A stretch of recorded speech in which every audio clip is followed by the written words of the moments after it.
So we're going to talk about the King's Speech first, and the lovely Matt Atchity. Please take it away. The King's Speech is about Prince Albert, who later became King George VI, who not a lot of people know that he had a terrible stuttering problem.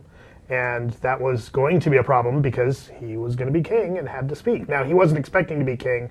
He was second in line for the throne, but his older brother, abdicated. Some people might remember that. This takes place right before World War II. And to help him with his stutter, he starts seeing, after seeing a series of speech therapists, he starts to see this very unconventional speech therapist played by Geoffrey Rush. The movie's based on a true story, but we should watch the trailer. My husband is, he's required to speak publicly. I have received...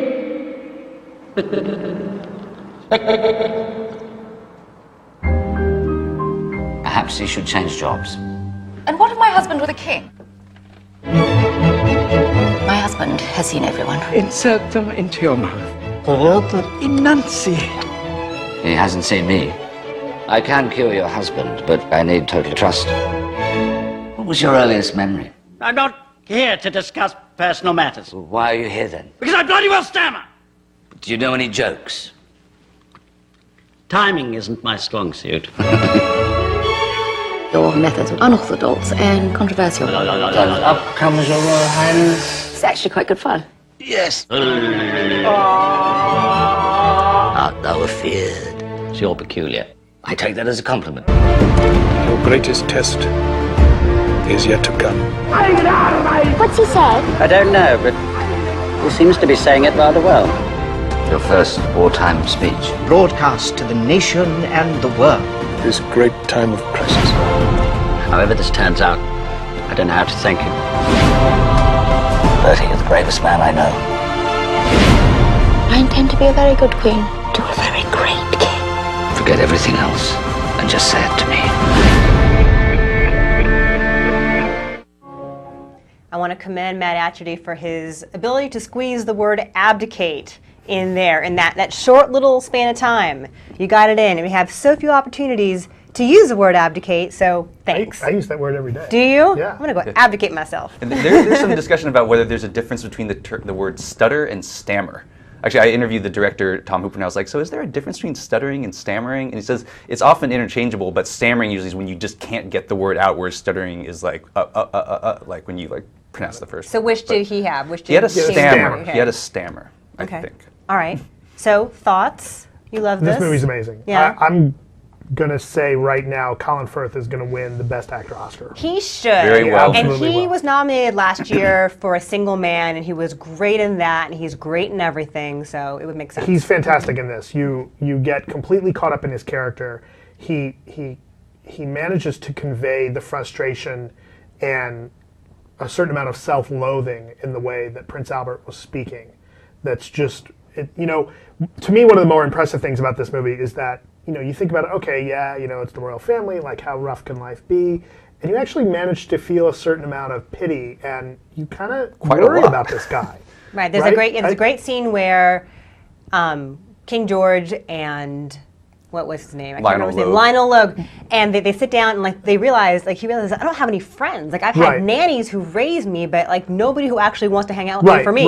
Right. They're having drinks, very touching, and it's a very tender moment. And the now king says, I thank you for all your help, and Lionel Logue says, well, what are friends for? And he kind of pauses for a moment and says, I've never had any friends. Yeah. And you realize he says, I wouldn't know. And you realize what kind of isolation somebody like that went through. And, they go a little bit into Prince Albert's past about how, he was teased as a child, and he had knock knees, and he had physical ailments that, at that point in time, the remedies for that were very strict and very painful, and it just all fed into that. And here's a man who's terrified of becoming king. And suddenly it's thrust upon him, and it's almost crippling. And it's just, and the way that Colin Firth portrays that is just stunning to me. To me, one of the best moments is when they're going through their physical exercises. And without hamming it up, as they're doing those exercises where you have to shake and loosen up. And of course, Geoffrey Rush is really loose, and he's all loosey-goosey. And here's a guy who feels comfortable as an actor and can let himself go, and he's trying to get Colin Firth to do it, who just simply can't. It's not that he won't. He's not overplaying the stiffness. It's just here's a guy who you feel like is really. It's like trying to open the rusty gate. Like he just can't move that much. He's been restrained his whole life. Right. It seems by the nobility, Right. by the older brother, by the and Michael Gambon is completely great in like 2 scenes as Right. his dad, this intimidating, oppressive dad. Right. Well, the supporting cast in this movie is fantastic. Yes. Right. Geoffrey Rush is great. Helena Bonham Carter is fantastic as Queen Elizabeth. She'll become Queen She Elizabeth becomes II Queen Elizabeth eventually, II. She's fantastic. The whole cast. I mean, Timothy Spall shows up as Winston Churchill In like 2 scenes. And in he like 2 totally scenes. hams it up, And but it's fun. But he's great. Yeah. He's great. He's doing a great Churchill impression. It's a really fantastic movie. And for something that seems like, oh, it's going to be this boring kind of English drawing room story, it's not. It's very moving, and it's lighter than I expected. It's very funny. I mean, it's basically a feel-good movie, which you don't expect to come out of like British period dramas and everything. And I mean, I think it's also important to point out that like at this time, stammering was considered a physical problem. That this idea that Lionel Logue's idea is like, no, this is actually rooted in past experience, was a completely sort of crazy idea at the time. Well, not completely, but that was his theory that no, it comes out of past experience. We need to figure that out, and that is something that the royal family never ever does. You never ever talk about your personal life, Right.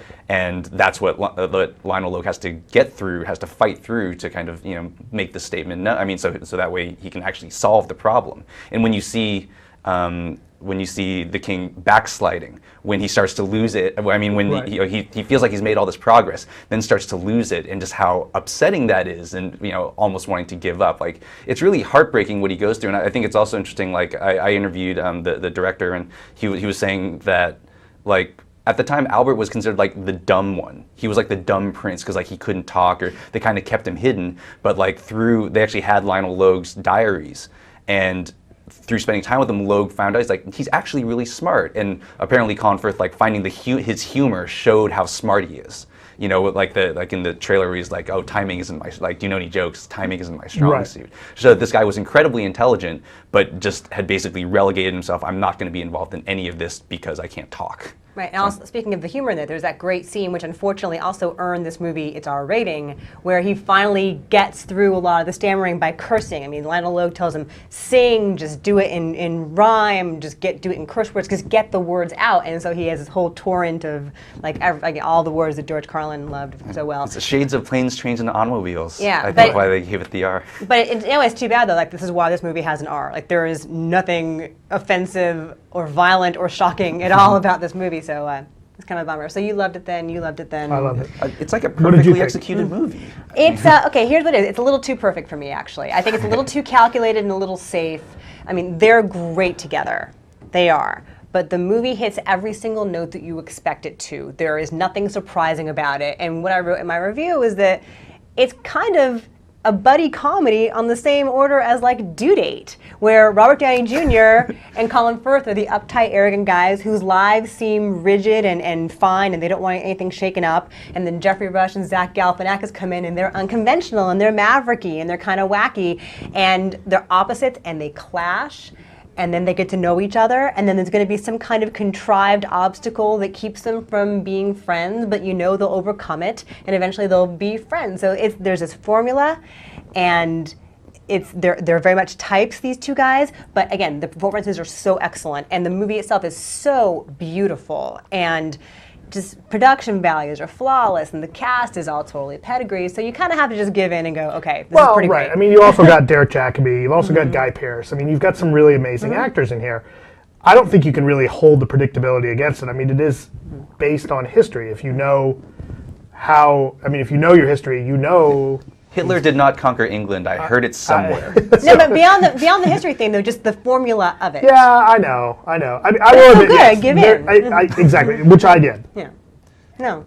I mean, I think it's not so. I mean, because Zach Galifianakis is just a crazy goofball, and I don't know exactly how he's supposed to win over Robert Downey Jr. I didn't think that they really established that very well. But in this, I think that at the heart of it is the idea that Geoffrey Rush to treat Colin Firth is I have to be your friend. I actually need to we need to actually talk about these things, and and Colin Firth just can't do that, and he's also embarrassed, about this whole problem that he has, and also just the idea that he knows that he's royalty. Like there's a great part in the movie where Geoffrey Rush is like, talk as if we're equals. And he's like, if we were equals, no one would give a damn about me. I would just work and I would go home to my wife and no one would give a damn. It's like, no, I'm a royalty. Like you're this other guy. I will say that's one thing that I kind of wish that I would have liked to have seen a little bit addressed a little bit more. That, I mean, for lack of a better term, like the balls on Lionel Logue to kind of be able to talk to the king that way and say, we're going to talk like equals, right? I mean, the cheek, to put it in English terms, that somebody like that would have. I kind of actually wish that somebody would have that they would have delved into that a little bit. There's that Westminster Abbey scene where he sits down in the throne, just like, how's it going? Just lounging. I mean, I guess it may have to do with the fact that he's Australian, which they make a big point. I mean, they joke about that. He doesn't quite have the respect for it, and that whole talk about the shilling, where he's like, do you really think I care about the shilling? And he's like, well, you're Australian. I don't know what a shilling means to you.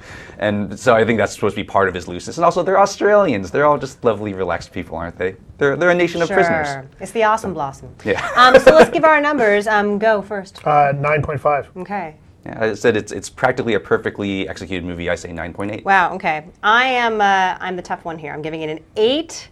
I mean, it's all great, lovely. It hits all the notes you want it to hit. It's just a little safe for me. So that brings us to a 9.1. So yeah, pretty high recommendation. This is, at this very moment in time, I think is your Oscar frontrunner. I mean, it might be peaking early, but I think at this moment in time, it looks like certainly in the performance category. I think Best Picture also. I think it's your front-runner for Best Picture. It's them in Social Network. Like I was talking to someone from the Weinstein company, and after I saw King's Speech, she's like, "So do you think it's better than Social Network?" And I was like, well, "They're kind of different movies." But I think it's got the acting ones pretty locked up. I mean, Helena Bonham Carter shoo-in for Best Supporting Actress, and I mean, I think it's a neat movie that there's no real bad guys. Someone told me except for the guy in Germany. Except for Hitler. We can all unite behind that. But someone said the bad guy's the microphone, and that's the one sort of scary thing. There you go.